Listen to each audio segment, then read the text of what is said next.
So,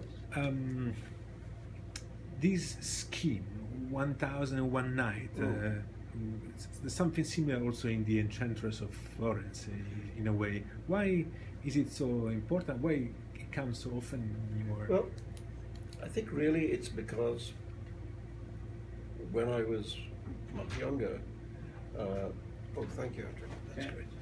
All right, thanks a lot.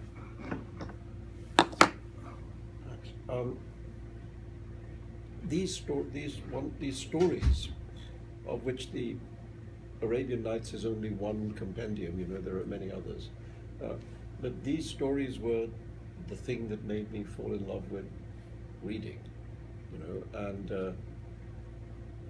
and of course, if you grow up in India as I did, these stories are all around you, you know, and they're some of the first fictions that you become aware of, and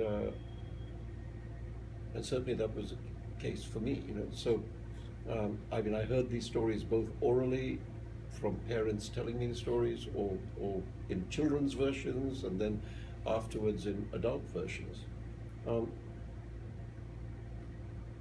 And I think a lot of my thinking about my writing was shaped by that experience, you know, by those stories. And I mean, in a way, two things in my writing I think came into conflict. One was that kind of very fantastic, fabulous kind of dream literature.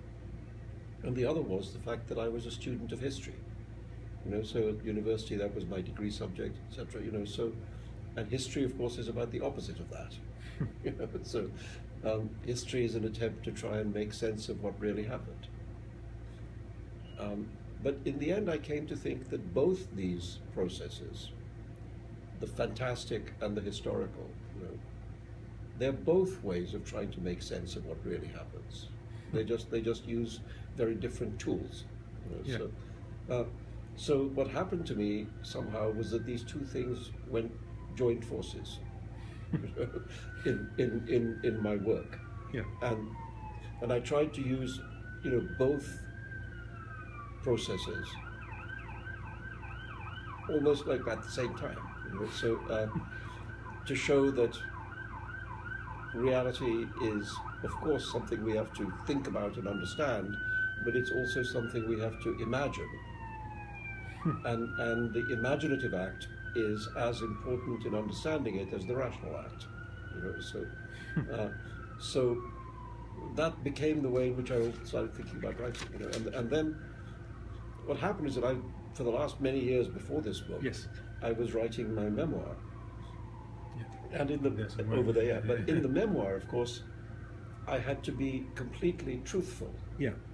And you know, imagination was not the subject of that book. You know, it was because rather the contrary. It always struck me that the reason for telling that story is that it was really true. You know, that if it was a story that I made up, it would be uninteresting. You know, because it really happened, it was interesting. Yeah. And so in that book, I was really avoiding this fabulous end of the spectrum completely. You know, and when I finished the memoir, I had a kind of emotional reaction against it. You know, I thought, enough with telling the truth. You know? And I really found myself swinging to the other end of the spectrum and saying, this time let's start over here and see what happens. In fact, in this new book, I mean, it's a very interesting mashup. I mean, beyond 1001 Night, there are, I mean, it's also kind of fantasy insertion and epic Homeric parts of it. I mean, yes. And then there are 3 different time frames: 12th century, now, and the near future somewhere. Yeah. Why such a why did you need such a complex narrative? Well, I mean, you know, really, it's not complicated. Really, the medieval stuff is it's really just a prologue, and then it's something which recurs fantastically at 2 or 3 points in the story. Most of the story takes place now, or as I thought of it to myself as taking place the day after tomorrow, you know. I mean, because it, I think, takes place in a more or less recognizable present, you know. But I didn't want to be worried about, you know, who is the mayor of New York. You know, you know, I didn't want to get bogged down in that kind of present moment issue. You know, so the mayor of New York in the novel is a fictional mayor. You know, but so what? It still feels to me like this city at more or less this moment. But the thing that really released me to write the book was this idea of narrating it from the future. Because it struck me that if we were sitting here now, thinking about 1,000 years ago, how much do we really know? You know, I mean, some of it is fact, some of it is mythology, some of it is half fact and half legend. You know, 1,000 years ago, we're in the time of King Arthur and the Knights of the Round Table. You know, and were there ever such people? Who were they really? You know, but so I thought to look at the present from such a distant point allows me to treat the present moment, our moment, as quasi-mythological, you know, and allows the book to have that note of the fable, you know. It wasn't even part of my original idea, actually. I had the idea some distance into writing the book. I thought, oh, there's something I could, because you want the book, the tone and manner of the book to feel credible to the reader, you know, and when you're talking about the present, certain problems arise when you start introducing the fantastic, you know, because people's minds argue with it. You know, they say it's not like this. And then I thought, if you just pitch it from this point 1,000 years away, looking back, then it allows you to do that with a kind of credibility. You know, so that's why that happened. And it also gives me a kind of, in the way that the medieval section is a sort of prologue to the book, the future section forms a kind of coda to the book. So the two things become like a parentheses, you know, and the novel happens in between them. Makes perfect sense. At a certain point, you quote Ibn Rushd, saying, "You will see with time that it will be religion to make people go farther away from God, and the devout are his worst advocates. And it will take 1,001 years, but at the end, religion will end his raison d'être, and then we will start to live in the truth of God." Which brings me to the first question, which intersects reality and present days. You were born in an Islamic family, and what was your relation? Not very. Yeah, my parents were not really religious. Yeah. You know, I mean, they had some kind of. In fact, that was the question. What was your relationship with religion as a boy and then growing up? In my immediate family, not much, because my father was completely without religious belief. He had a lot of interest. You know, I mean, he was a scholar of the subject. I mean, he spoke Arabic and Farsi and read in Arabic and Farsi, so he was able to. I mean, he knew much more about it than me. You know? But he had no interest in faith at all. My mother only had a little bit more, you know, and it was a kind of token thing that we didn't eat pig, you know. She thought it was, she didn't like the feeling of that, you know. But there was, so that was the extent of Islam in our house, was we didn't eat pig. But we really grew up in a very secularized atmosphere, you know, and the Bombay of that time, the 1950s and 60s, was like that. You know, now sadly it's become a much more sectarian and divided place, you know, but at that time it really wasn't. You know, and in my immediate neighborhood, I had friends of every conceivable religious background, and you know, and it just had no significance at all, really, except we would just celebrate each other's festivals. You know, it gave us more holidays. So it was a different time, you know, and it's strange to think it's only 50 years ago, because it was such a different time, in India as well as everywhere else. Yeah. Because it really was a time, particularly, Bombay was always famous as a city in which this kind of religious sectarianism did not happen. You know, even at the time of the independence of India and Pakistan, when there was colossal bloodshed elsewhere in the subcontinent, in Bombay essentially nothing happened. And people lived along, and people in Bombay, it was part of their self-image that we're the place where that doesn't happen, you know. And then, unfortunately, the world changed, and it became like everywhere else. You know, in the 90s, that kind of sectarian violence arrived in Bombay, and has remained there to an extent. You know, that's so sad. But I mean, I grew up in this world which was very cosmopolitan and secular. You know, my parents' friends included, I mean, atheists, Jews, Christians, Hindus, Muslims, you know, and so did mine. You know, my friends were of that kind also. So that was the world I grew up in. I mean, in my larger family, there were people who were very much more religious. You know, I mean, my father's parents, well, my father's father died before I was born, and his mother died when I was very little, so I didn't know them. But my mother's father was very much practicing Muslim, you know, and would say his prayers 5 times a day. He made the pilgrimage to Mecca. He was, you know, but at the same time, Sunni Muslim. Sunni Muslim, yeah. There's no Shias in my family. But at the same time, in spite of being very devout, you know, he was also very, very broad-minded. There was no subject that you couldn't bring up with him, including the non-existence of God. You know? he would say, "Sit down and tell me how you have such a stupid idea," you know. But he would let you talk about it.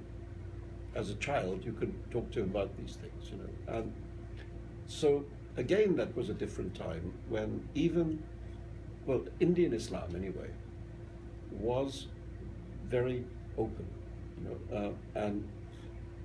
Now again, what's changing in India is that gradually kind of Arab ideas of Islam are beginning to arrive in India. You know, so even like the word for the month of fasting in India, as Indian Muslims, was always Ramzan with a Z. The Arab word Ramadan was never used in India. It was always Ramzan. Now people are being encouraged quite forcefully to use the Arab word, and it's beginning to catch on. You know? In the same way, in Pakistan, the word for goodbye was Khuda Hafiz. Khuda meaning God, and Hafiz meaning in the hands of, so be in the hands of God. Khuda Hafiz. But Khuda was a word which is not an Arab word. So now in Pakistan, they're told not to say Khuda Hafiz, you have to say Allah Hafiz, because that's the Arab word. You know? So even at this ordinary level of the language, you see an Arab influence growing there, which brings with it Wahhabi Islam and brings with it, you know, a much harsher idea of Islam. But that was not the one that I grew up in.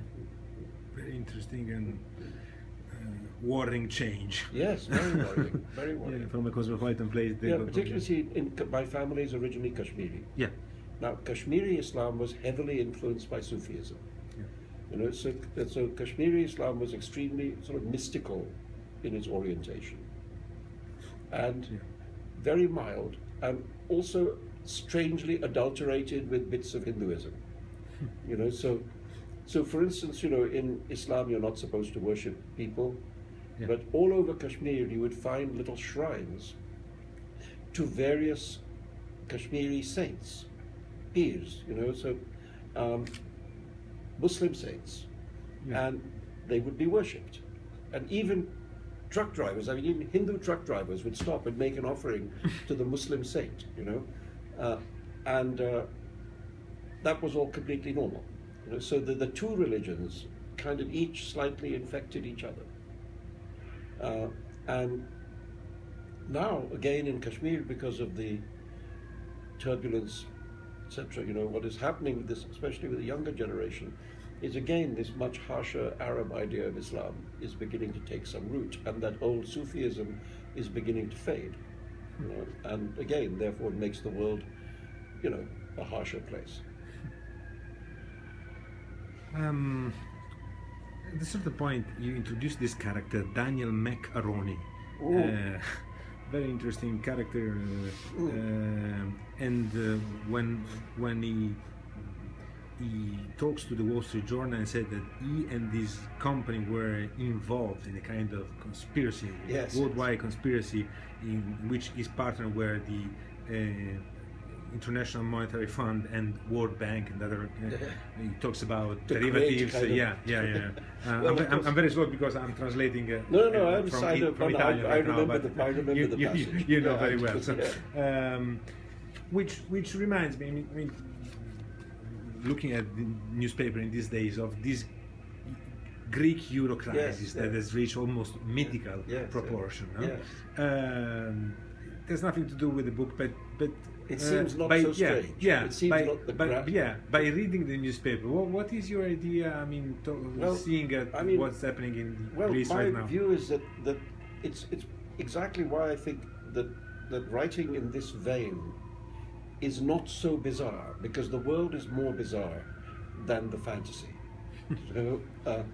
And of course that speech that Aroni makes, at what is obviously Goldman Sachs, when he's possessed by the jinn, when he reveals this gargantuan international capitalist conspiracy, of course is a comic speech. It's supposed to be a satire in part on the enormous paranoid stuff that you find all over the media these days. So I mean, it's not to be taken literally; it's to be taken as a comic scene. But when you see what's happening, it's not so remote from the truth.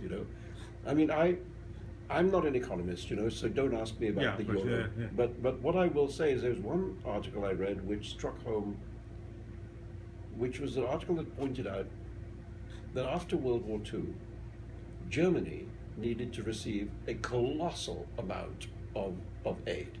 Colossal, billions and billions and billions of dollars to reconstruct Germany after the war. And they never paid it back. They never paid it back.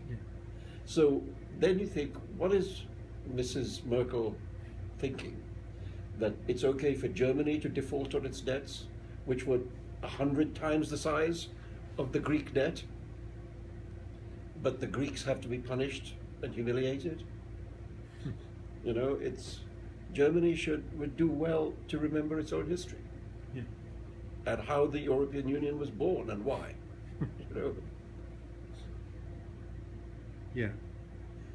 I mean, were it not for the behavior of Germany in the middle of the 20th century, there would be no European Union, because there would have been no need for it. And we know that France and Germany came together to create the European Union to try and ensure that terrible event of Nazism did not repeat itself.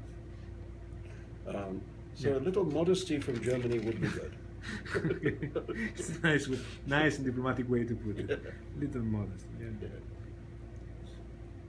I mean, they're obsessed with debt, and as you perfectly know, debt in German has a double sense, which means debt, but also guilt. So it's intertwined with this symbolic. But it's this kind of curious desire to punish. That is very strange. I don't know what will happen. I mean, it seems today as if the Greeks will reject it. It's quite possible that this whole thing will collapse again. Will collapse. Further along in the book, you quote many things which, according to me, or can be read in the same direction. Again, talking about religion. At a certain point, you say that the human race has an exceptional ability not to realize when there is an imminent danger of his own end, and that you talk about apocalypse. Now, recently I've interviewed for another story an evangelic priest in Italy who said to me very, very seriously, it was as if he was seeing that with no doubts, that the sign of the coming apocalypse was the rise of the Islamic State. According to him, it was a clear sign that the apocalypse was getting soon to us. Apart from his certainty, I think you will have less than him, but how big is the Islamic State danger according to you? Because after that you talk about many other things. You talks about Zumrud, which was wanted to massacre false gods. No, I mean, you talk about kamikaze. I mean, obviously there are elements in the book which draw quite directly on the religious extremism of our times. And I'm pretty obviously, there's no point pretending it. And some of the conflicts in the book, I mean, in fact, one of the battle scenes actually obviously takes place in what is obviously Iraq. You know, so although in the book it's called Mesopotamia for other reasons, but we know where Mesopotamia is. You know? So yeah, I mean, I do think that the rise of religious extremism is the great philosophical and political event of the last decades. You know, and to use a kind of what should I say, kind of Marxist term, to use that discredited philosopher Marx, the dialectic of history has shifted from being what it was to being, in many ways, an argument between belief and non-belief. You know, that, I mean, we had capitalism versus socialism. You know, for a very long time, that was the nature of the world. That conflict defined the nature of the world we lived in. And in 1989, there was a big change. You know, and one side of that argument collapsed. I mean, although of course there are attempts now to reconstruct the Soviet state by a different name, as a kind of gangster state. I mean, it was a gangster state then as well, but a different kind of gangster state. But essentially, the argument within which we had all framed our conversations ended in 1989, and for 5 minutes, it seemed as if a better world might be possible. You know. It seemed as if a world without this endless superpower conflict might come into being. And instead, what came into being was an even worse world, characterized by, on the one hand, by kind of extreme nationalisms, which led to, you know, the conflict in former Yugoslavia, for example, and then the rise of religion in a way that, to somebody of my generation, is very shocking, because, you know, I'm a child of the 60s. You know, I was 21 in 1968, which is a year of great events, 1968. But one of the characteristics of that time was the complete absence of religion from the public stage. You know, I mean, of course, people were religious, but never mind. But the idea that religion would ever again occupy a central position in the world, in the public world, you know, did seem ridiculous 50 years ago. One of the things that I was completely certain of was that religion was not going to be no part of the story. You know, many other things, and good and bad. You know, because I mean, that was the time of the Vietnam War, for example. I mean, so it was also here. It was the time of the great civil rights movement and so on, etc. So there are enormous changes taking place in the world. I mean, the 60s is a time of great transformation, but religion wasn't a part of it. Really. I mean, maybe in Italy more, you know. But of course. But in where I was, certainly in my part of the world, stopped thinking about it, you know, and it helped that I came from a very secularized family, you know, so it was no part of my mental makeup. So to see in half a century that this supposedly demolished force has returned with so much strength to, in a way, become the subject that everybody thinks about every day, that's a real surprise.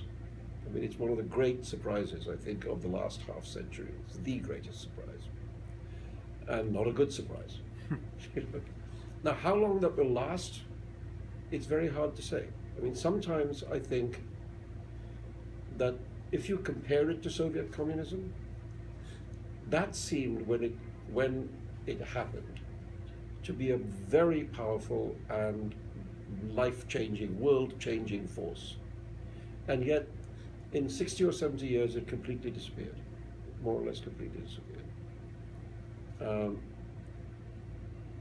Maybe this is another phenomenon of that kind, that it appears to be world-changing, but may not be. And I mean, it's only speculation. Yeah. But one of the reasons for the speculation is that if you look around the world, in those places where extreme forms of Islam have taken hold, it very quickly becomes extremely unpopular.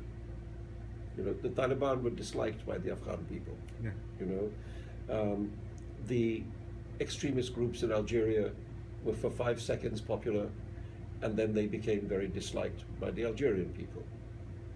The mullahs in Iran are not popular amongst the people of Iran. Yeah. You know, and so wherever you see extremist Islam taking hold, very quickly the people find it not to their liking, you know, and move away from it. Now, whether politically they can overthrow it, that's another question, you know, because the Arab Spring was an attempt to create a more liberal world. That failed. That failed. But it showed that the desire for that world is there. Unfortunately, power is in the hands of very ruthless people, you know, who don't give it up easily. You know, so, but to my mind, it's one of the reasons why in the book I wanted to make this period finite, not infinite. You know, and I use the literary device of 1001 Nights. You know, but that's just to say things don't last forever. You know, neither good moments nor bad moments. You know, I mean, one of the things I thought about when writing this book was my earlier novel Fury. I wrote Fury sitting in New York the year before the 9/11 attack, and the book was actually published on the day, on September the 11th, 2001, was my publication day. Not a good day to publish a novel, you know? But the reason I wrote that book is I had that very strong feeling coming to live in New York, that the city believed itself to be living through a golden age. You know, and one of the things I know about golden ages from the study of history is that they don't last very long. But when people are living them, whether it's, you know, the zenith of the Roman Empire, you know, or Paris in the fin de siècle, you know, or, you know, wherever it may be, these moments which seem eternal are actually of very short duration. And it struck me then that this golden age moment is not going to last that long. And I suddenly had this great urgent desire to chronicle it, to try and capture it in a story. And I mean, of course, I had no way of knowing that moment would end so catastrophically, you know, like on the publication day of the book. You know? So this book, which was written as a kind of satirical portrait of this city boiling with money, suddenly became a historical document on the day it was published. Yeah. You know, but that was the golden age. This time I thought I was writing almost about the opposite thing. That as if I think a lot of people have a sense now of living in a very dark time. Yeah. You know, so that as if there is a moment of which you could say these are the dark ages. Yeah. You know, I thought exactly the same thing as I thought about the golden age. I thought this doesn't last forever either. You know, let's hope so, because yeah.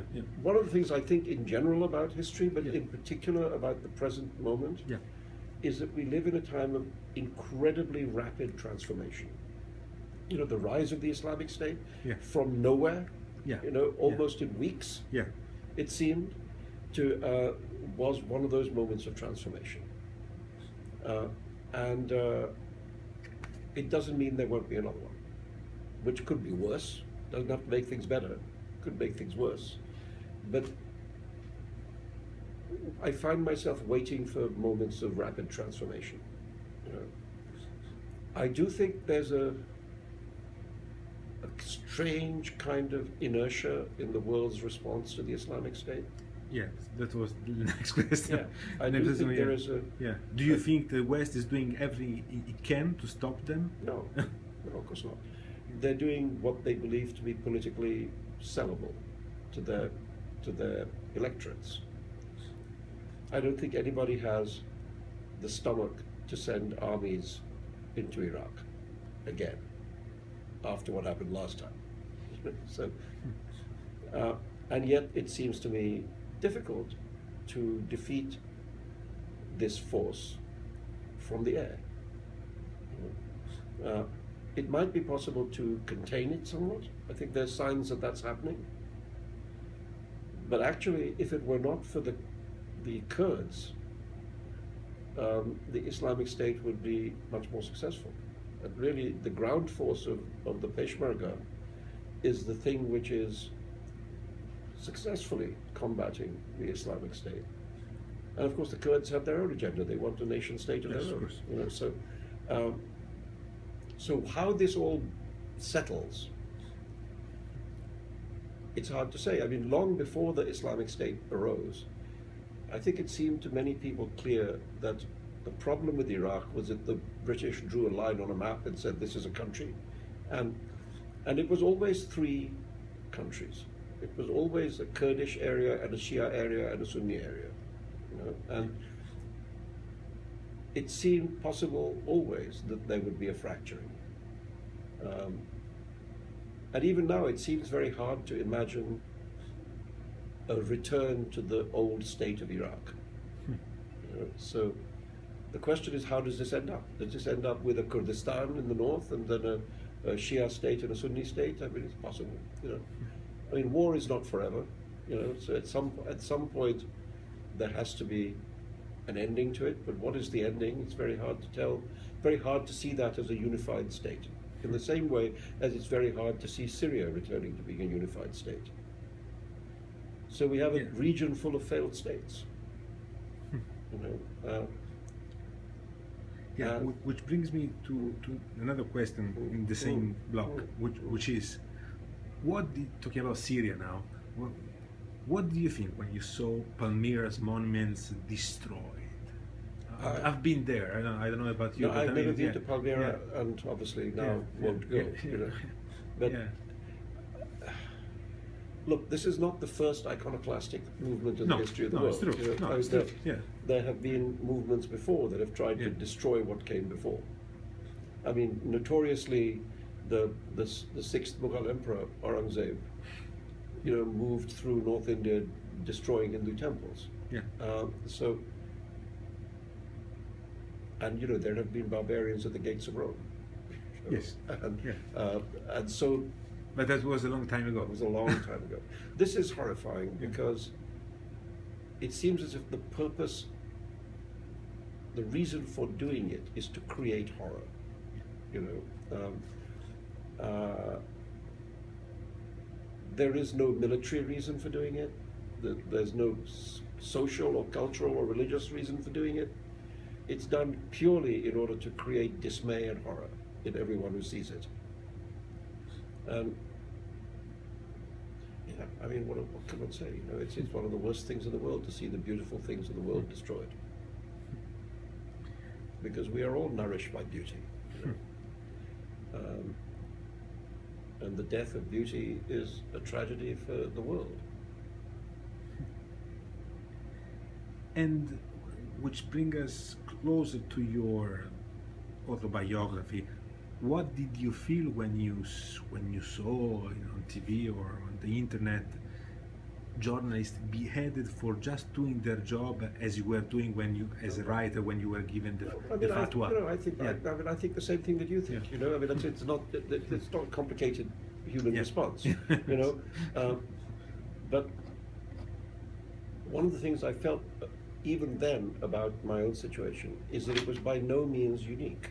You know, it was treated for a while as if it was unique, but in fact it was not unique. And I think gradually now a quarter of a century later, it's possible to look at that event and see it in the context of other things that were going on, and see that it was just one of many things of that kind that were taking place. There was a tendency then to treat it as an exceptional event, you know, and we see now that it wasn't exceptional. You know, it was just the beginning of something bad, but it was not the only beginning. There were other writers, other philosophers, other journalists being attacked, killed, tortured, jailed in those same years with the same thing, same accusations, you know, same accusations. And the worrying thing was how reluctant people were to see what was happening as an indication of a larger problem. You know? And unfortunately, the Western religious voices were in the leadership role of that denial. You know? So the Vatican, I remember, being extremely hostile to me, and the chief rabbi of Britain, and the Cardinal of New York, and the Archbishop of Canterbury. You know, all of them found it easier to defend religion, whatever the religion might be, than to defend freedom. And that taught me something. You know. And now I feel, you know, all this time later, that in many ways we still haven't learned the lesson. We're still learning the wrong lessons. You know, that what we have to do is appease these forces rather than face up to them and defy them. I mean, it seems to me that this culture, the culture in which we can have this conversation, is a very beautiful thing, you know, and in very large parts of the world, people do not have these liberties, but they all want them, you know, and we, as it happens, we have them, and that makes us the guardians of these liberties. You know, we have to be the custodians of this world that has come into being, partly because of the French Enlightenment, partly because of the American Revolution, partly because of you know, voices of liberty across Western Europe and North America and India and South America, etc. This culture that has grown up, which you can broadly call a culture of let's call it an open society. Open society. It's close society. to here. Yeah. Let's call it that, because that's the least loaded term. You know? But if we're going to have an open society, there are certain things that people have to accept. One is that people will constantly say things you don't like.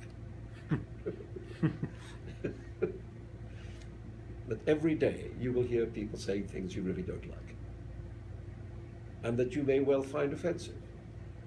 And the only answer to that is, so what?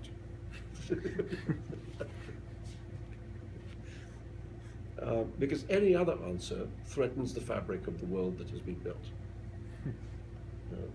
And deal with it is the answer. Yeah. You know, I mean, I remember, to give you an example, Yeah. the musical The Book of Mormon, Yeah. that is a big hit on Broadway. Yeah. Right? When it opened, the producers invited leaders of the Mormon Church to come and see the show, right at the beginning. And they came and saw it, and they declared that they thought it was very funny. And then they took ads in the show program saying, "You've seen the show, now read the real Book of Mormon." You know? And that's was what you could call a grown-up reaction. Yeah. You know, instead of saying, "We will burn the theater down," which you can imagine some other religious groups saying. Yeah. You know, so, and it seems to me that is the world that I would like to live in which you can dispute and dissent and satirize and argue with and insult and offend people who, if you think the world is flat, I'm allowed to call you a fool. You know, if you think the moon is made of cheese, I'm allowed to tell you that you're wrong. And so I mean, when I was at university, I was at Cambridge, where there was you were taught, if you like, the rules of debate. And the rules of argument are that you can be savage about ideas, but you're courteous to people. You know? You're never rude to people, but you can be as argumentative as, or negative as you like about what they think. You don't ring fence ideas. You know? There was a point some years ago, I was invited to, I spoke at MIT, and they had this lunch for me with a couple of dozen people sitting around a table, and of the 20-odd people sitting there, almost everybody except me had won the Nobel Prize. You know, for some science or mathematics or whatever. Like there were like 18 Nobel laureates, you know, sitting around this table, and very humbling experience. and listening to these scientists over lunch, I was quite interested that they were being savagely rude to each other. They said, you know, that article you published the other day, it's so full of shit. Here are 25 things that are wrong with it. I don't know how you could be that stupid because it's just wrong. And then this kind of argument was going back and forth across the table over lunch. I thought, if these were writers having this conversation, lifelong feuds would begin. You know, people would never talk to each other again. Instead, at the end of lunch, everybody got up and shook hands and laughed and hugged and went off and had the rest of their day. And I thought was a wonderful demonstration to me of what I'm trying to say, which is that ideas are not protected, but good manners also matter. You know, so you're never rude to people, but you can be rude to ideas. And I think now we are confused about that. You know, I mean, I know that in the kind of middle of the free speech argument, for instance, you know, friends of I have an 18-year-old son, but some of his friends say, you know, we have Muslim friends at school and we don't want to say things that will upset them.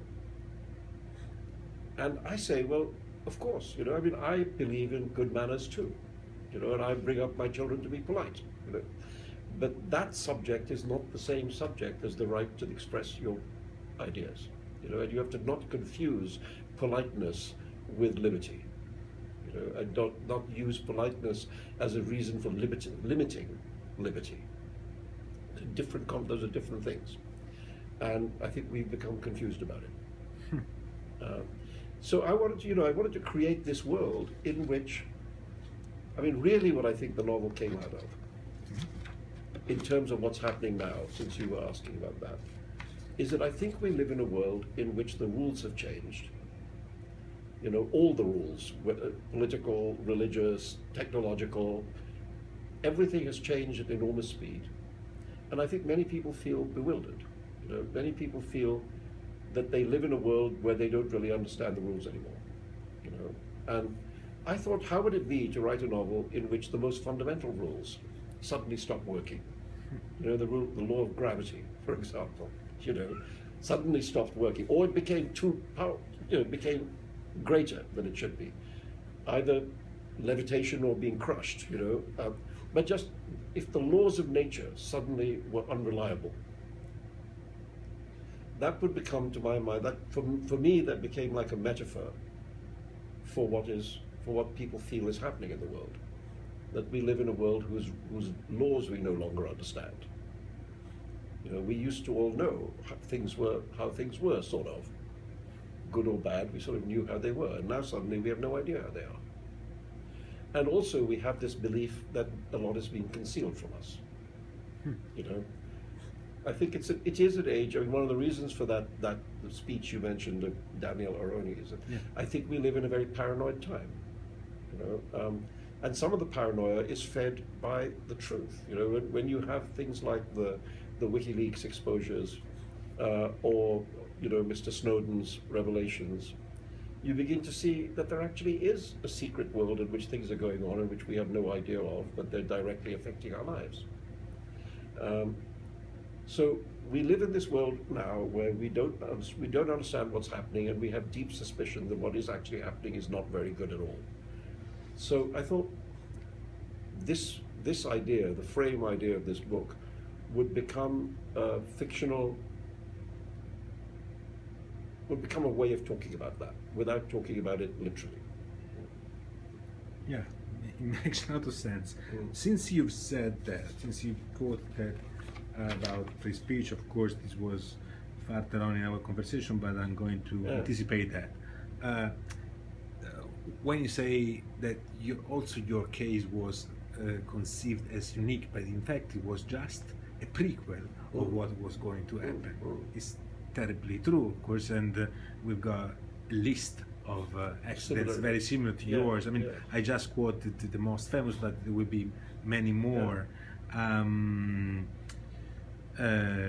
Just to quote the major, 2004, Theo van Gogh was killed. I was there to chronicle for my newspaper for his and I know submission. I know Ian Husseini quite well, so I know something about that. Yeah. And then 2005, Gillan's Post and Mohammed cartoons.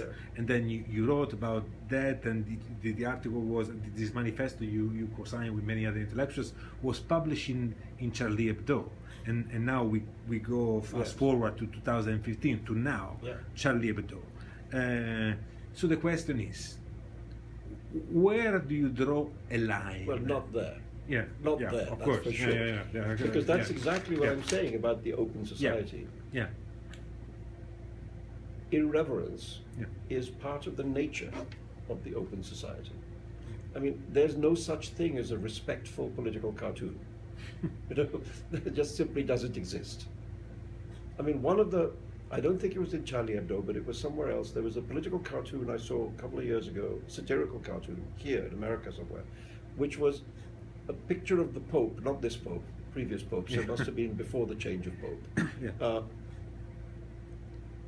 Sitting in his office with a computer screen in front of him and cardinals behind him, and on the computer there's pictures of young boys. And the Pope is saying, it's very easy, you see, you just click on the boy you like best. And I thought, that's the Pope, for goodness sake, and yet this cartoon was published in a big newspaper and nobody burnt down the world, People just looked at it and thought it was funny or not funny and got on with their day, and that's what we normally do. And if we're going to if the form of satirical cartooning and writing is going to exist, then we have to accept that it's going to be irreverent. And people won't like it. I mean, I've had plenty of things written about me that weren't particularly nice, some of them funny, some of them not so funny. But it doesn't occur to me to take reprisals, you just deal with it. Look, different countries have different, you're talking about lines you can't cross, different countries define that place differently, So for instance, in England, there is a Race Relations Act. So it's illegal to make racist statements.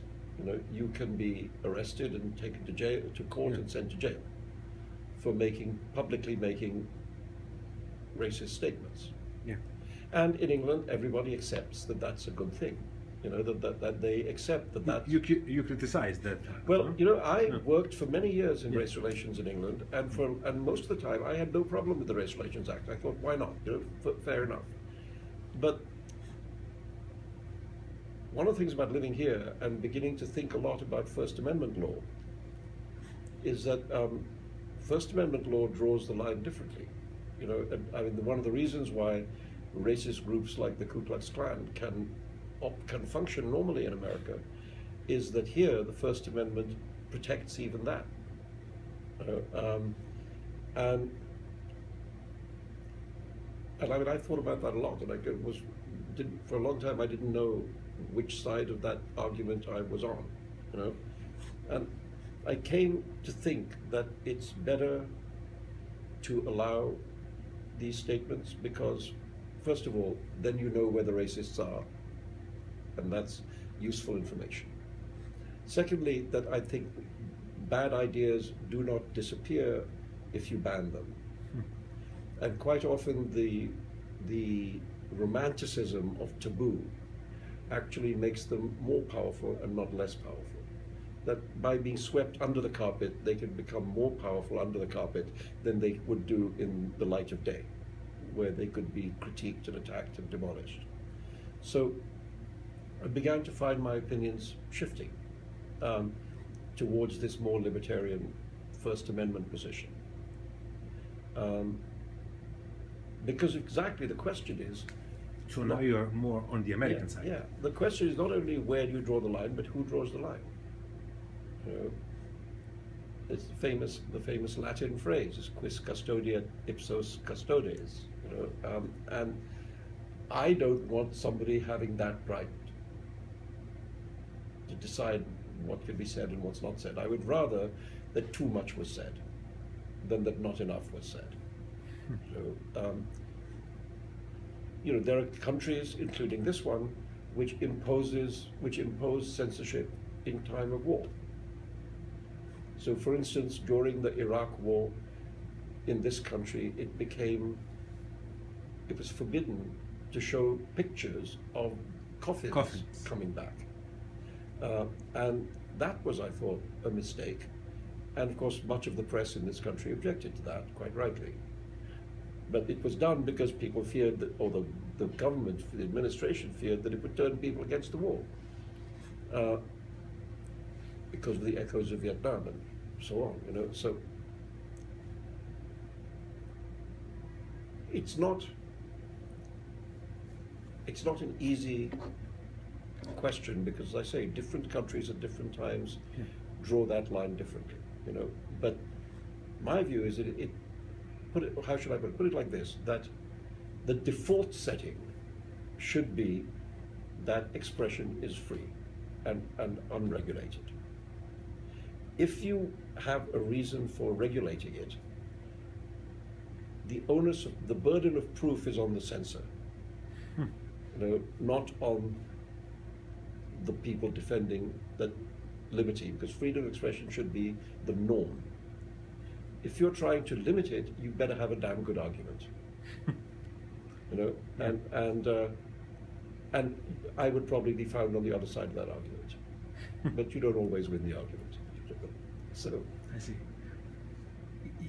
Even if, as you perfectly know, I mean, here in the U.S., the reaction of the Charlie Hebdo attacks was more nuanced than in Europe. In Europe, there was a total consensus that there shouldn't be any limits there was the Paris demonstration, you're aware of that.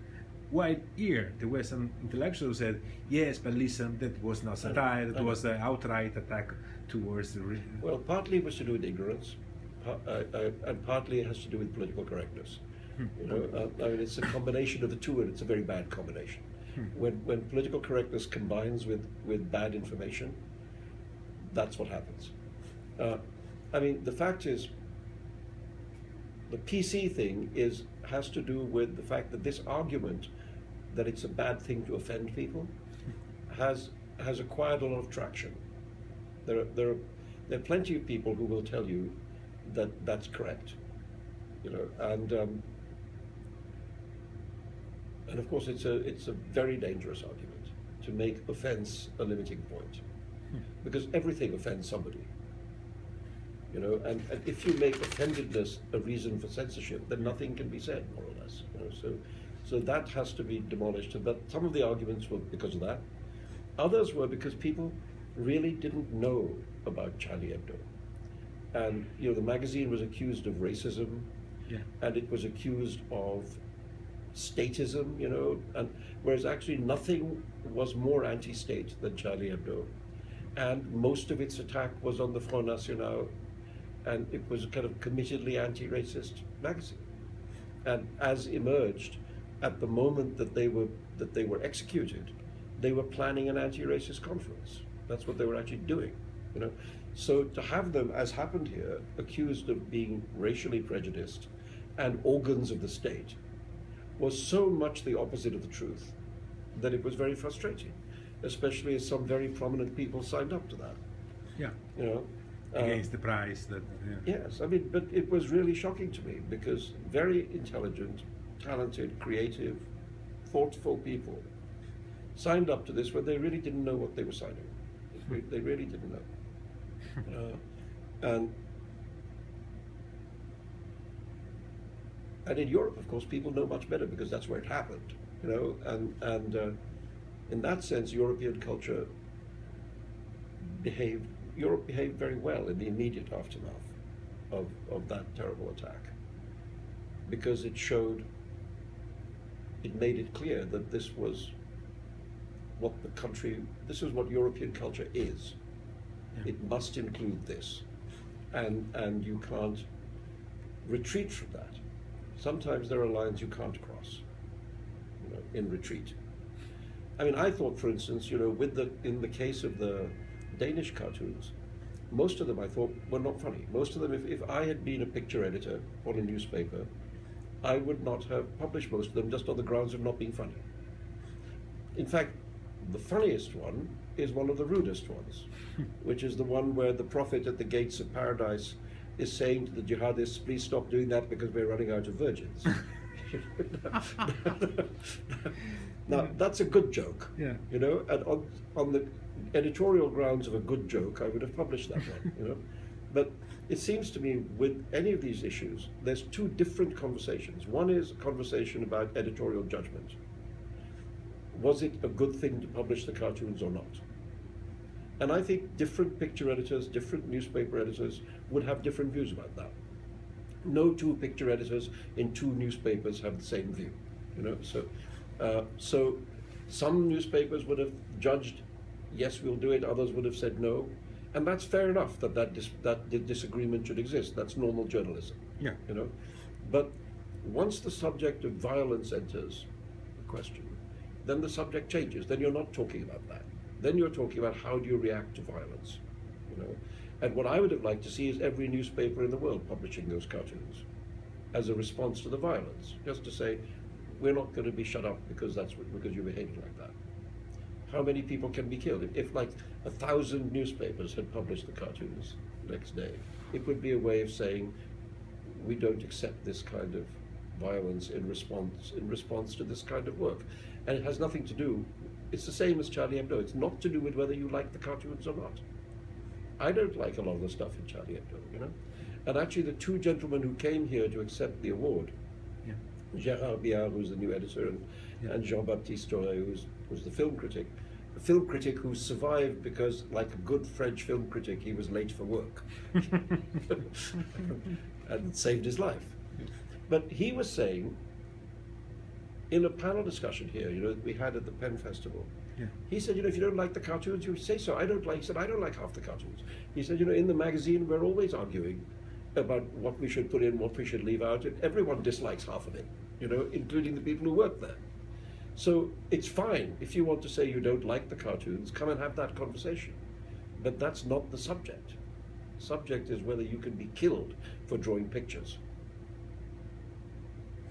You know, and so as I say, there's two questions. One is to do with the work itself and the editorial decision to publish or not publish.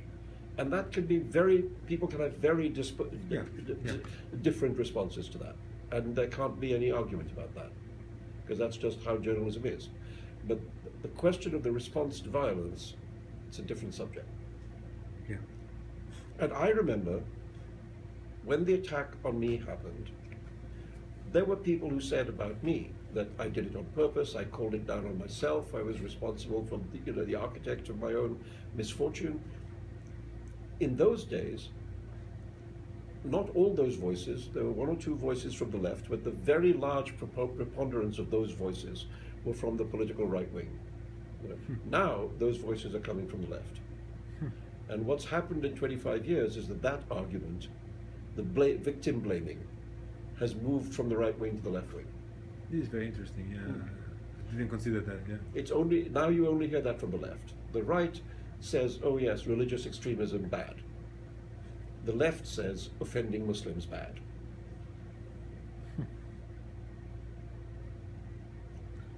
Why did it change according to you? This has got to do with the political correctness once again? It's partly PC, it's partly that, you know, the left has a number of default settings. One is the mass of the people can't be wrong. So especially if it's an economically oppressed mass, So if there's a large number of people who are suffering from social problems, economic problems, racism, etc., then what they dislike or are supposed to dislike must be wrong. The other default setting is America is wrong. And so whatever opposes America must be better, right? I mean, I read articles back then in which, actually not back then, in which left-wing commentators described Khomeini as leading the fight against American hegemonic power. And therefore to oppose Khomeini was to support American hegemonic power. So these are the unfortunately terrible intellectual tangles that smart people get themselves into. That's interesting. There's no reason, it should not be supposed that highly intelligent people can't also be stupid. Since you quote before the very funny cartoon in which the Pope was looking at the PC, right? So may we say that Islam is a more susceptible religion than others, and if so, why? I think we have to not make this Islamic exception. That's the thing, you know. Yeah. I mean, what was interesting to me after this whole fuss that there was here in New York about the Charlie Hebdo thing, I was talking to a friend of mine who's a journalist at the New Yorker, a staff journalist at the New Yorker, he said after the attacks in Paris, he had gone to France and had spent 6 or 7 weeks in the banlieue amongst these very, you know, genuinely disadvantaged young Muslim people. And he said, first of all, he said, I never heard anything as extreme from them as I heard from these American writers protesting against the award. So then you have, I mean, it's a magazine which had a circulation of 20,000 people. It was almost bankrupt. These kids in the banlieue, they didn't give a damn about it. They didn't care whether there are cartoons being drawn in this magazine that nobody reads. They had real life problems, you know, they were facing racism and unemployment and, you know, poverty and discrimination and, you know, the real problems, which were their concerns. And the fact that people decided on their behalf that they would be offended was not borne out, in fact, by their feelings, which were mostly, who gives a damn, you know? And the other thing I thought that was interesting was studies I've seen of the French Muslim community suggests that in fact, people in the French Muslim community are secularizing at a very high speed, you know, and that many more of them now define themselves as secular French rather than as believing Muslim. And they feel themselves under pressure inside the community to behave like Muslims, you know, to behave according to religious instructions, whereas in fact their inclination is not to, you know. So it seems to me that if that process is taking place, I mean, that's the side that I would be on. Not on the side of the mullahs. I would be on the side of the young people seeking to live in a modern society in a modern way. Because remember, secularization is not godlessness, you know. It just means taking religion out of the public sphere, which is, of course, one of the great principles of France ever since the revolution. And it's interesting that young people in France, even in the Muslim community, are beginning to think that way. I mean, I personally am godless, and I'm perfectly happy to be, but you don't have to be godless to be a secularist. You just have to believe in the separation of church and state.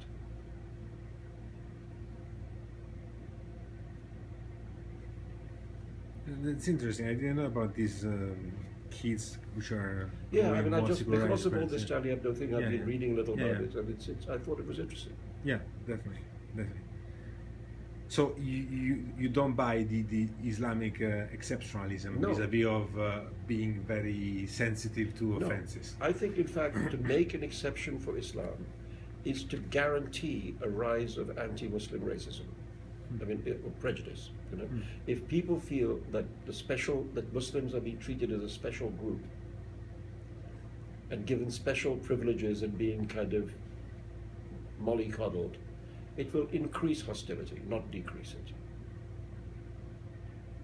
I mean, one of the big issues in India now has been, since independence, one of the great mistakes that was made in India just after independence was that the founding fathers, Gandhi, Nehru, agreed that in certain issues of the law, that Muslims could have recourse to a different, to a kind of Muslim legal system.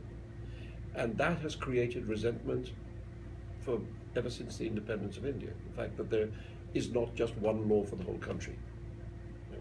Now you have a kind of party of the Hindu right wing that clearly can use that kind of thing to whip up feelings, and is doing so. But the fact is, it was a mistake to do it in the first place. And now that mistake places a weapon in the hands of the anti-Muslim politicians to use against the Muslims. So no, I don't believe in exception. There has to be one law for everybody. You can't live in a country with more than one law. Because it seems to me, I mean, this is cliche, but I'll say it, that the two things which are the foundation stones of a free society are, first of all, freedom of speech, and secondly, the rule of law. If you don't have either of those things, you don't live in an open society. So you can't. These are things you can't play games with, because this is what the building is built on. Yes, of course. In fact, I wasn't advocating a different legal system for Muslim, but I was wondering if Islam as a religion is more susceptible to offenses than. Well, I mean, at the moment. At the moment, we must admit that there is a sense. Well, at the moment, there's a highly politicized form of Islam. Yeah. And that very politicized form of Islam uses the rhetoric. Uses a very paranoid rhetoric. The world is against us, and anything can prove it. Some stupid video made in California can prove it. Because again the default setting is the world is hostile to us. And so they look for proofs of it. I don't know. I mean, that, as I say, the thing about that political Islam is it is there. And it is. That's why I find myself very worried when people, including the President of the United States, say about things like the Islamic State that this is not Islam. Well, what is it? It's not vegetarianism. I mean, if everybody who participates in an activity says they are doing it because of Islam, then it seems foolish to say it's got nothing to do with Islam. It may be a thing, it may be a kind of Islam that you wish didn't exist. It may be a kind of Islam that most Muslims wish didn't exist. But to say it's not Islam is just stupid. There is that political Islam which has become a very big force in the world, and that force uses real or imagined offense as a way of mobilizing support. Yes. What most ordinary Muslims feel, I mean, I'm not qualified to say, and nobody is, but I suspect most ordinary Muslims are like most ordinary anybody, and they really don't care. They're not nearly as thin-skinned and sensitive as their political masters try to make out.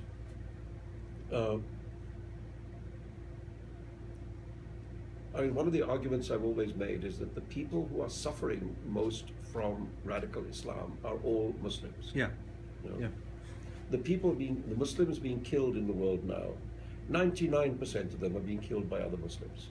Sunnis being killed by Shias. When bombs go off in mosques in Pakistan, they're not set by the evil West, they're set by other Muslim groups. Anyway, so again, to try and bring this back to the book that I wrote, the image of the jinn, of course, is exactly that image of a very powerful force that is amoral, but is able to take possession of large groups of people. Yeah. And again, I want it to be non-specific because I don't think it's specific only to Islam. I'd say one of the worrying things of what's happening in India now is the rise of a militant Hindu politics. Yeah. That is, I mean, it hasn't reached the levels of violence that we find from Islamic terrorism, but it's very frightening.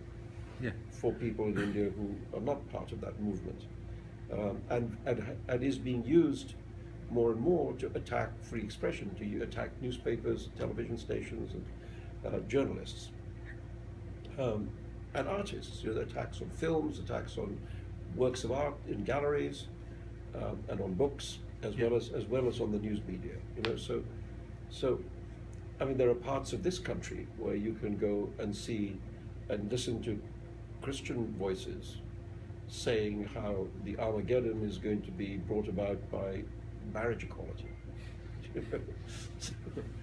And now today we read that in the state of Texas, you know, I mean, there's something every day. You know, I mean, today's thing is that Texas is refusing to give birth certificates to children born in Texas whose parents are immigrants.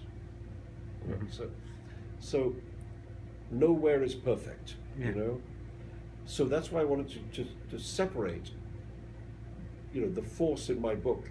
I don't think you can label it with any actually existing ideology.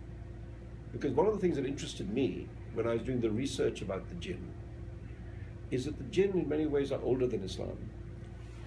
And that in the stories of the jinn, there are many jinn who don't believe in God. The jinn are not automatically Islamic, you know. So I thought it's good, because what is good is to create these two worlds. One is a supernatural world and one is the natural world. But the existence of these two worlds doesn't prove the existence of heaven and hell. You know, they're just two realities. And if you like, that's my own secular tendencies coming out. I wanted to be able to have this conversation really about the nature of reality rather than about a particular ideology, you know, or faith. So anyway, but obviously the book arises out of the world we live in, and it seems to me that the only reason for writing fantasy at all is to write about reality. That when you write fantasy as escape, it's not interesting. Yeah. Or it's a children's story. Yeah. You know, if you want to write fantasy for grown-ups, you have to be writing about reality.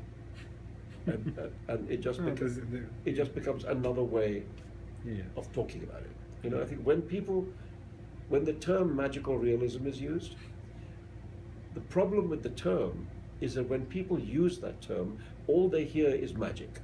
They don't hear realism. Yeah.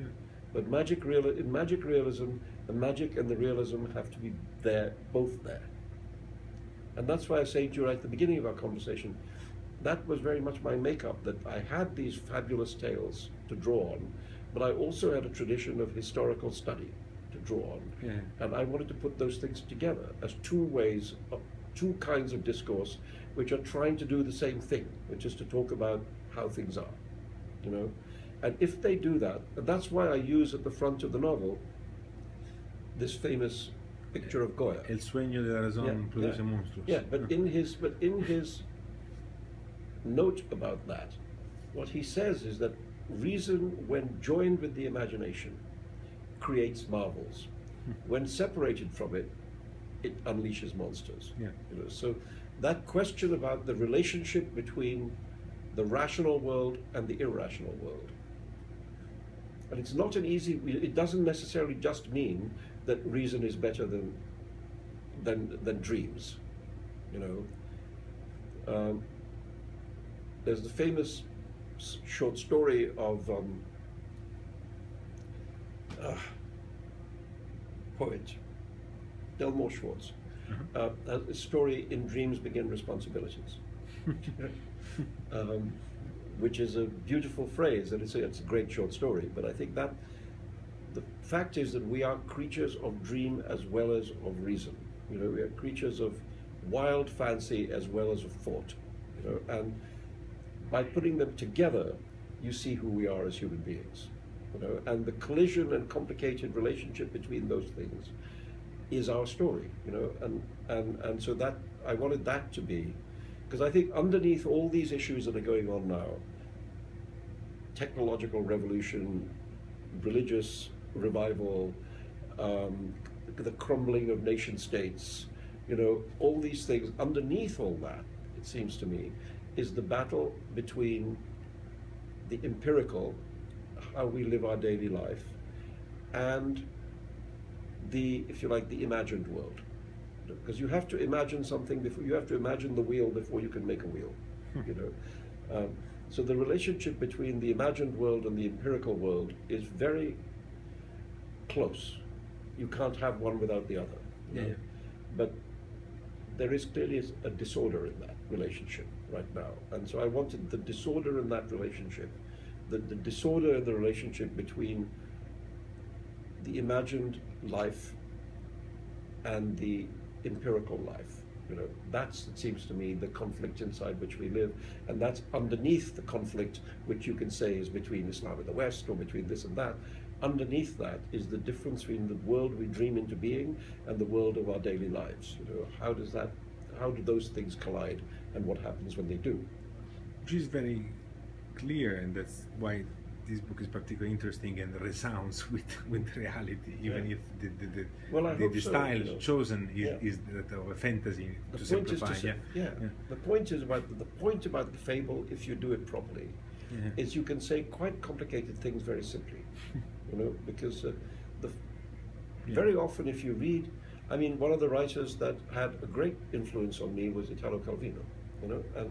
And I think you can see a little bit of Calvino hanging around the edges of this book, including in the epigraph I quoted a passage of his. And the thing that was always impressed me about Calvino is that his works are philosophically very complex, but their manner is very simple. He tells the story very clearly and very cleanly, but the story he's telling is kind of insane, crazy. Insane. Since you quoted it before, you were very straightforward saying that, I mean, from the President of the United States denying that has nothing to do with Islam, is a form of, how can we call it, cultural relativism or whatever. Well, I know why he's doing it. He's doing it because he doesn't want there to be a reaction which treats all Muslims with hostility. But it's also not true. But people should say what's true. Yeah. In an interview in La Stampa a couple of years ago, you said, the flip side of Arab Spring is that many Western intellectuals bowed in front of the most radical Muslim. What did you mean by that? Well, I mean exactly this, that somehow in the West, a number of people have accepted the most conservative description of Islam as the only authentic one. And so when there are people inside Islam disagreeing with that, they are often called deracinated or westernized, etc., as if only the mullah version of Islam is Islam. And if you do that, you put the power into the hands of the worst people. You play into it, and that has been happening, in my view. And before you said Arab Spring has failed. Can you speak a little bit more about it? I just mean that this was, as I saw it, in Egypt and elsewhere, an attempt by predominantly young people to try and break away from the double tyranny of the dictatorship and the mosque. And to just create a world in which they could, everybody has the internet. And one of the advantages of the internet is that people can see how young people live in other parts of the world. And they just want that life. They want to be able to hold hands in the street. They want to be able to kiss in the moonlight. They want to be able to have the ordinary life that young people want to have. They want jobs. They want futures. They want to be able to think, okay, I can make a good career for myself and be happily married and have a family. They want ordinary things, ordinary freedoms. And that, I think, what came out, what was clear in the Arab Spring was that it was not motivated by ideology. It was Yes. the only ideology it was motivated by was the desire for more liberty, Yes. and they didn't get it. First, they got the Muslim Brotherhood, which tried to squash it in one way, and then now they have, Mubarak 2.0.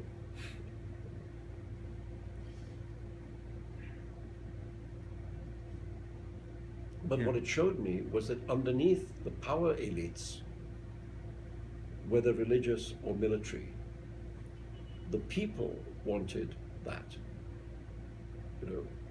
What the mass of the people came out into Tahrir Square Yeah. for was to say, give us more freedom. Yes. And so it shows that that desire is there.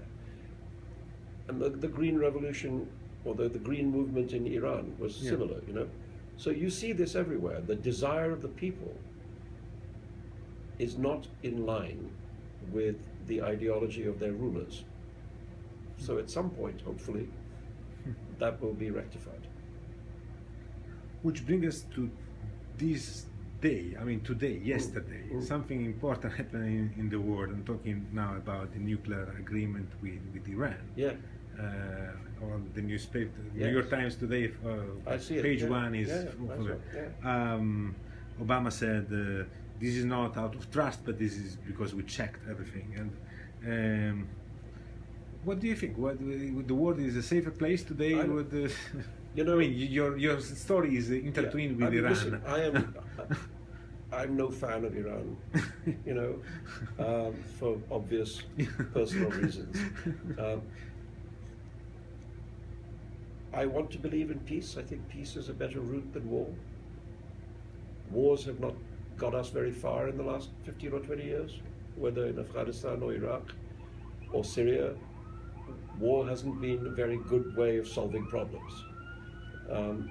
And I think anyone who has looked at what has happened in the world in the last 25 years can see that maybe something should be tried which is not war, because war just seems to make things worse. I think the key to the agreement is exactly in that question of supervision. If indeed the agreement allows for very, very careful monitoring of Iran's nuclear energy, Yeah. then that's very reassuring. If there's all kinds of cheating and attempts to get around that, then it'll be very much less good. And as I understand it, there is this thing called the snapback mechanism, where if Iran is shown to be not complying, then everything can go back to where it is now, the sanctions and so on. Look, I want to believe in a peaceful road forward, and as I say, to me, the key to this is supervision. Because you know this about the enrichment of uranium, that if you only enrich to a certain point, Yeah. it cannot be used for military purposes. It's only when you enrich beyond a certain point Yes. that it becomes dangerous. Dangerous. So the question is, if there can be effective monitoring about Iran's enrichment program, and it's very easy to see whether that is for energy use or for military use. So as long as there's proper access given, and as long as there's proper supervision, then we can have some certainty that Iran is not building a nuclear bomb. So my view is it's worth a try. Cool. A moderate optimism. Yeah, no, skeptical optimism. Very guarded, because this is the Republic of Iran we're talking about. And so I think the proof of it is in the doing of it. If we see the Iranians beginning to try and put obstacles in the way of the various monitoring bodies, then I think it's a very big problem. At a certain point in the book, you quote Pangloss, Voltaire Pangloss, and you say that in a civil war and peaceful world, the gardeners in which everyone tend his own gardens. That's a good depiction of. According to you, what is tending his own gardens? And well, isn't it a selfish suggestion? Well, I was trying to slightly change the meaning of it because in Candide, when Candide says "Il faut cultiver son jardin," he's talking about it as a withdrawal from the world. You know, never mind all that nonsense that happens out there in the world. Stay home and water your plants. You know, and so in a way, in the book of Voltaire, that phrase refers to a kind of philosophy of withdrawal, of quietism. You know? But I was trying to say that maybe it could. I mean, my main character is a gardener. You know, and I wanted to have this idea that here is somebody whose great love is of the earth, and of nurturing things and growing things. And the fact that it's that person who becomes detached from the earth, in my mind, that's what makes him poignant. You know, that's his kind of tragedy. That the person who loves the earth is the one who is separated from it, and then, you know, eventually rejoined. But the idea of nurturing the earth, you know, it seemed to me was an idea that you could offer in a more positive way than what Candide meant by it. Cultiver son jardin can be something which we all need to do. The garden is the earth, you know, and we need to look after it. So that, I just thought, here's a kind of, if you like, a kind of green environmentalist rethinking of Candide, in which that phrase can be used to mean something good, not just withdrawal, but to care and nurture for what is important. And for you, what is this like, tending your own garden? I'm such a useless gardener. I can't make anything grow. I have to. Yes, I'm not the living proof of my metaphor. Okay. Toward the end of the book, you write about a possible world in which everyone would be happy. You say cars, electronic this devices. future world. Yes. It seems the kind of consumism that is exactly what Taliban's and IS hate. Well, I mean, you know, again, I wanted, as I say, this is a kind of strange little coda to the book, which imagines. You see, I thought it would be so easy, given the way the world is now, to write a kind of conventionally dystopic fiction, you know, in which everything is bad and then things get worse and then they end terribly. You know, I mean, that would be easy. But because I had this idea that we live in this world of transformations, that maybe that's not what would happen. Supposing something else happened. Supposing 1,000 years from now, we had moved out of this particular cycle of, you know, hate and vengeance and so on, you know, and arrived at a much calmer, more peaceful place. And that we would be able to look back at our older selves, kind of with a mixture of curiosity and horror, that this is what human beings used to be like, you know. But then I thought it would be wrong to idealize that future as well, because nothing's ever perfect, you know. So, and again, because in that imagined future of mine, there is again this separation between reason and dream. The world of pure reason is not that wonderful either. I mean, so I just wanted to suggest that even when you get to that world of peace and civility and the triumph of reason, maybe it's a little boring.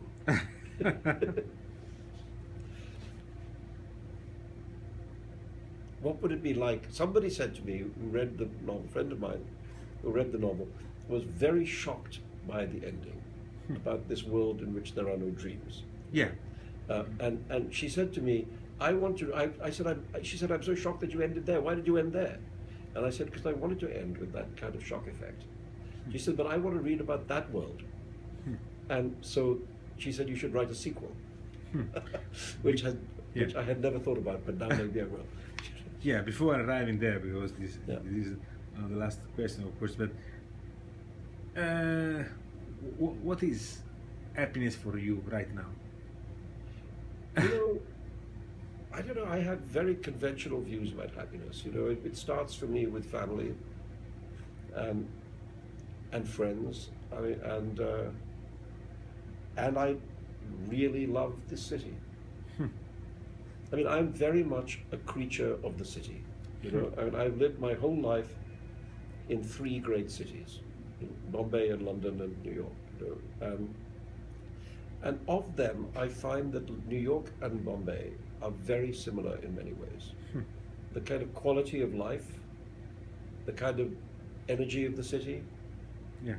the feeling of the city. I really recognize the city I grew up in this one. And it's not even anything special, you know. It's like I wake up in the morning, I walk to the corner, I get myself a cup of coffee and the New York Times, and I feel happy. It's a wonderful city to walk in. Just, you know, walking the city streets, it's a very nice thing to do. I mean, I think that, you know, if you're living in a place that you like and you're fortunate in your family and friends, I mean, and you're doing work. I mean, I'm not one of those writers who complains about how horrible my job is. You know, I mean, writing is by far the most difficult thing that I know how to do, by far. The most demanding thing, the thing which constantly shows you your own inadequacy. Very humbling thing, because you're constantly coming up against the wall, which is the limitation of your own ability. But I mean, it's a wonderful job. You know, it's a wonderful to have this ability to respond to your life and times and make up stories about those things and have other people read them, you know. I mean, I feel fortunate that this was the only work I ever really thought that I wanted to do. I briefly at university had a fantasy. It was kind of, that was sort of self-delusion, you know. I did do a little bit of acting at university and afterwards, but you know, I think the world is fortunate not to have had my career as an actor. You know? But I think, you know, if you're doing the work that you most wanted to do, and you're living in a place that you love, and you have family and friends that you love, I mean, what do you need? You know, that'll do. It makes a lot of sense. Yeah. And I need to repeat the question that your friend asked, because why aren't we able to dream anymore, and if so, why? Well, it's a shock. It's not a bad thing to end a book on a shock. Okay. Especially when it looks like what you're writing is a happy ending. Yeah, exactly. I mean, everything was going in that direction. Yes, it's my personal perversity. If you're going to have a happy ending, you need to throw a fly in the soup. You know? And so that's the fly in the soup. Okay.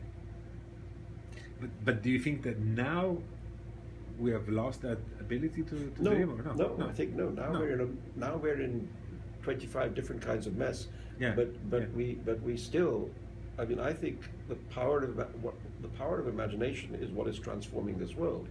You know, I mean, before you make an iPad, you have to imagine an iPad.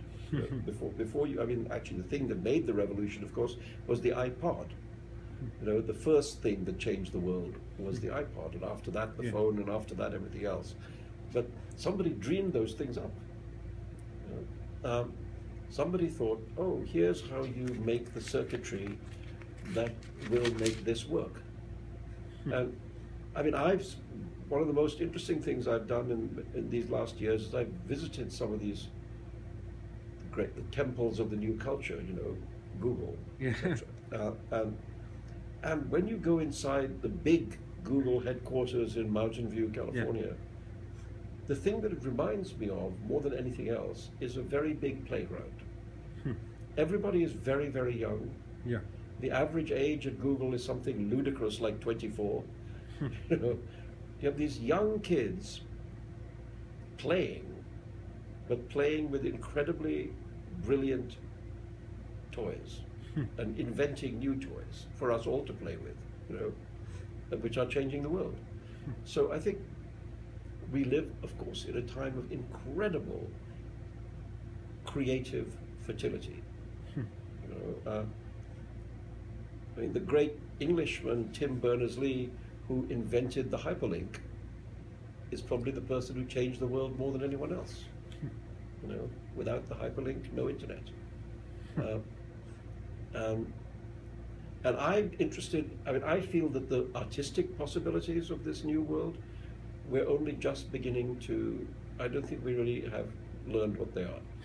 I think visual artists are beginning to, they're getting there first. There's a lot of the leading visual artists now who will make work digitally. You know? And some of that work is beginning to be very interesting. Storytelling, people have not yet learned how to use the internet to tell stories. I mean, there are people who try, but I haven't seen any kind of great new thing come out of this new technology. And I think it's inevitable that it will, because in the history of the world, every time there's been a new medium, it has created a new kind of art. You know, the invention of the film camera, obviously, you know, but the invention of the printing press, I mean, and this is as big a thing as that. No doubt. Yeah. But we don't yet see the new art forms that will come out of this. I mean, I have this idea, which is kind of Borgesian idea, that what the hyperlink does is allows you to tell stories in parallel with each other instead of from beginning to end. So in, you know, like the famous story of Borges, The Garden of Forking Paths, in which he tried, the author in the story tries to tell every possible variation of every moment of his story. Well, you can do that in the internet. You can write sideways instead of from beginning to end, you know. Boy meets girl, they break up, they don't break up. And then again, like nuclear fission, you know, the story can multiply, but and then the reader can navigate their own path through it. And I think the closest to this that there is this new generation of video games. You know, I mean, not the early video games were just problem-solving things. You know, they would just get from level to level to level, solve this riddle, then there's a harder riddle, then there's a harder riddle. But now these games really create worlds that you can inhabit, and that the player can decide the way in which he or she moves through that world. So, you know, in a certain way, you can make up the story as you choose. You know, you can turn left or right, and if you go this way, you have this happens to you. You go that way, that happens to you. You think it's something in particular? No. Well, there's all these games are like this. You know, there's this game called Assassin's Creed, a lot of which happens in Italy. You know, some of it happens in the Italy of the Borgias. Yes. You know, and moves between Florence and Rome. And then different ones happen in different places. But there's a cowboy one. What's it called? It's called Red Dead Redemption. Red Dead Redemption.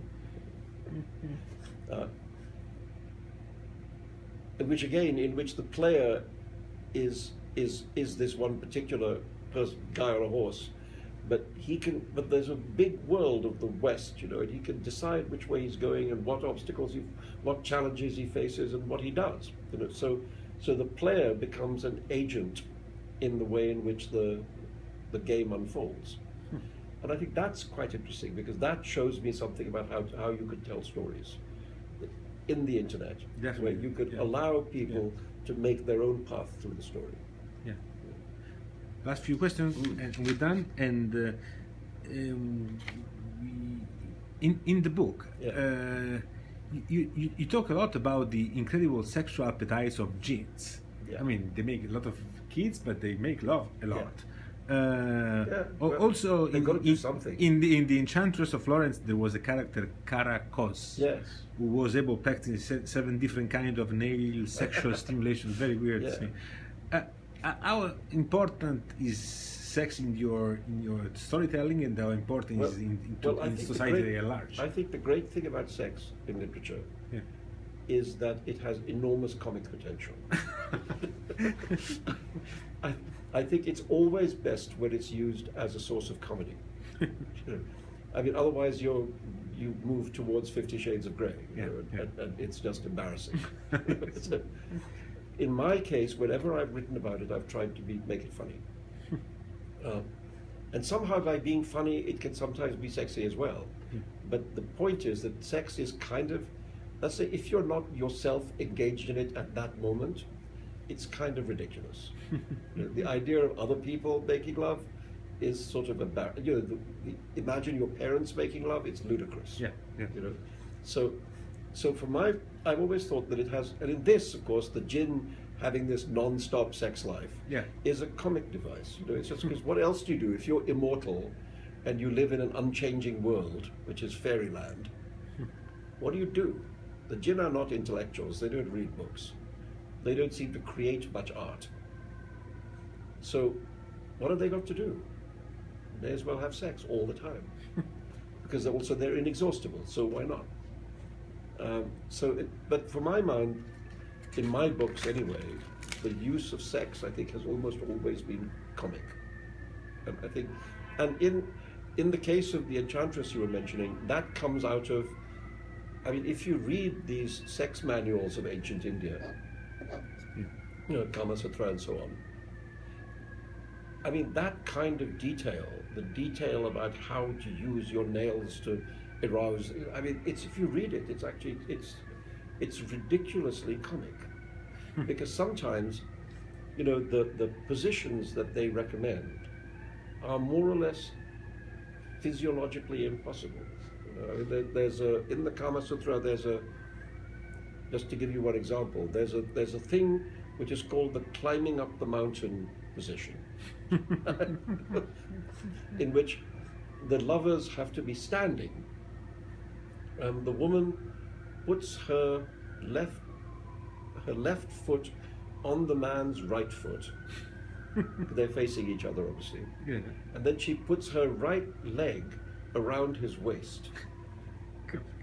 And she puts her arm behind his neck and inclines her head upwards, so she's climbing up the mountain asking for a kiss. Right? And you think how incredibly uncomfortable that would be, and how the opposite of sexy, because it would just be so physically uncomfortable. And I think sex and discomfort don't go well together. Okay, I will ask you a couple of prophecies. Yes. If you were the Pope, today's Pope, very popular Pope, I mean, completely different figure rather than the other one.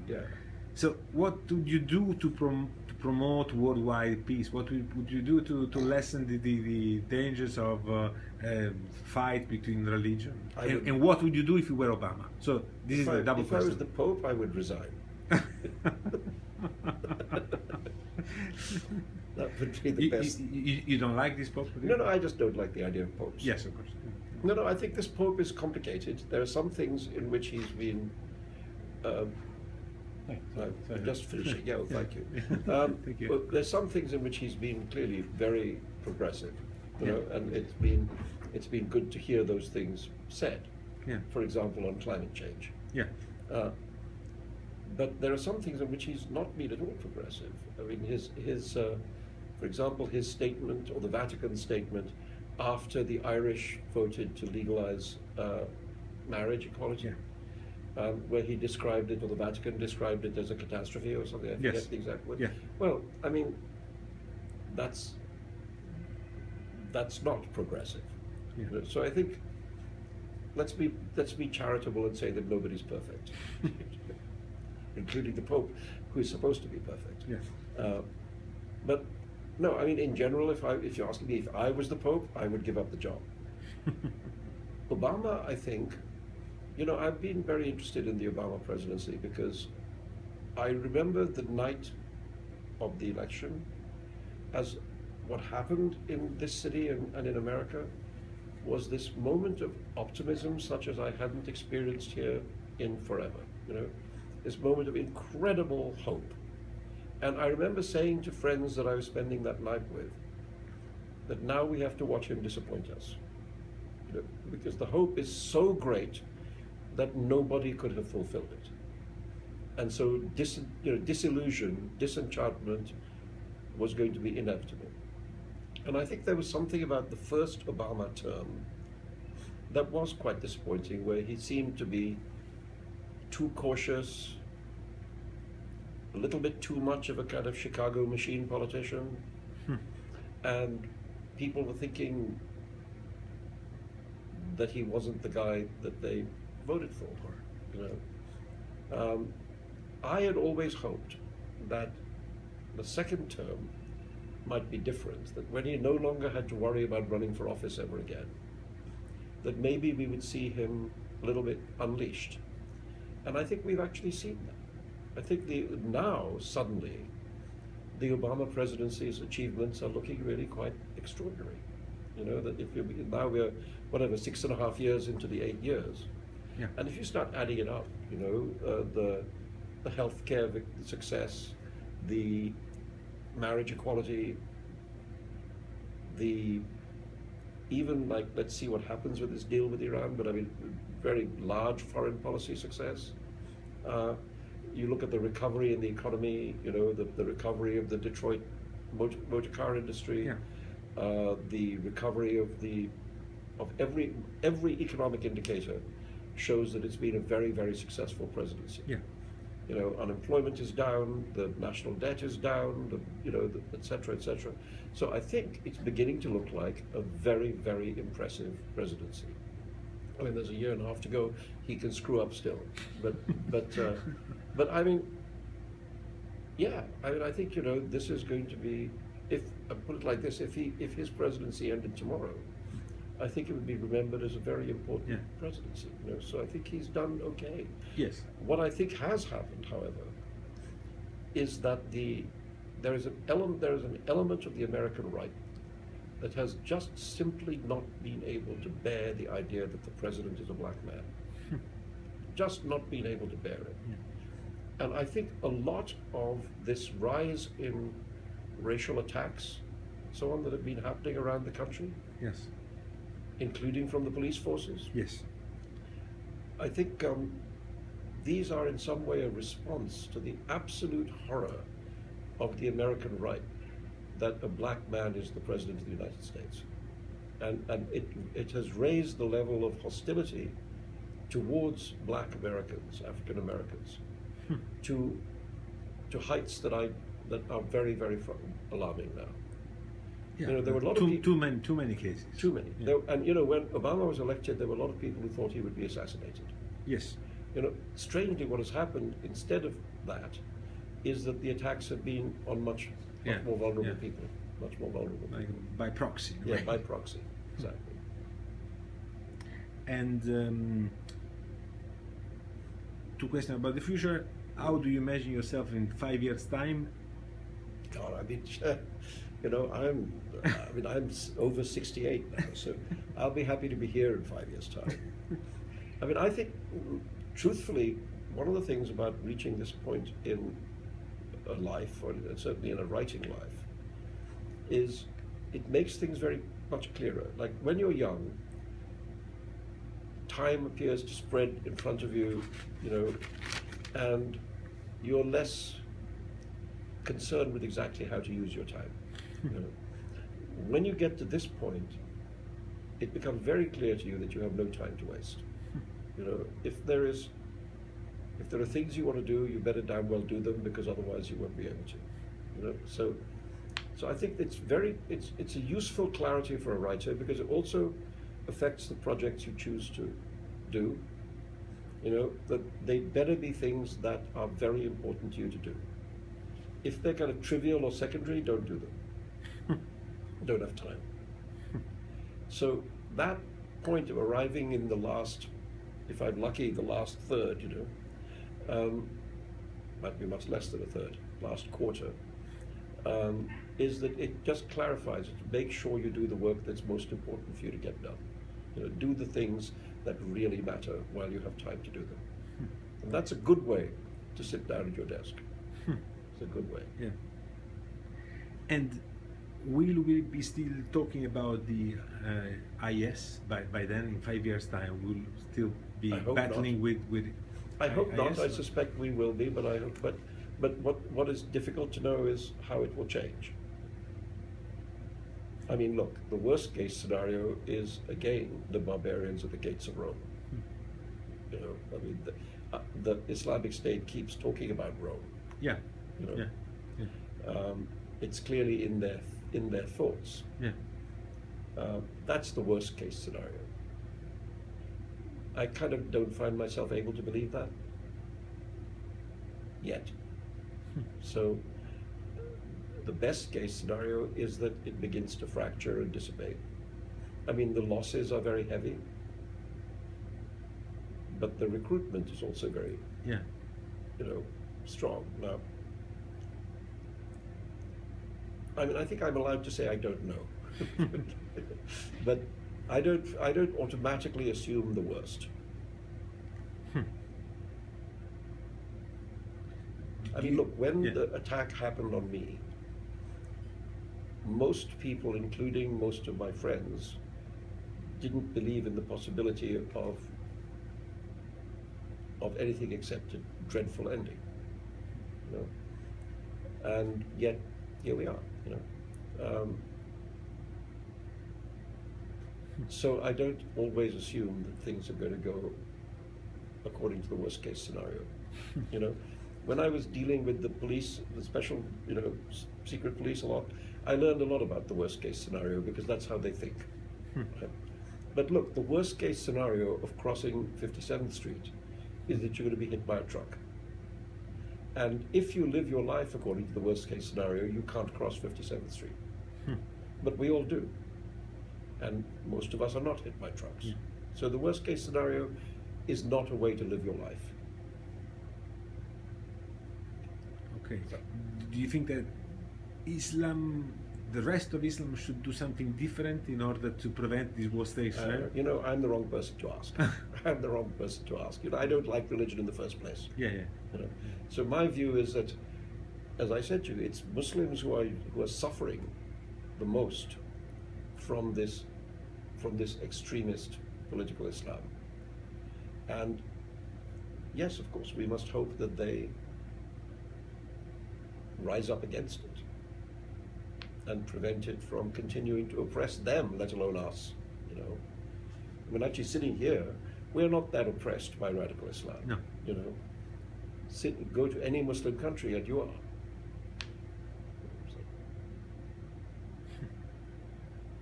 Okay. So it's their story. Yeah. We're a side issue. Their story. Okay. Thank you very much. All right. Thank you.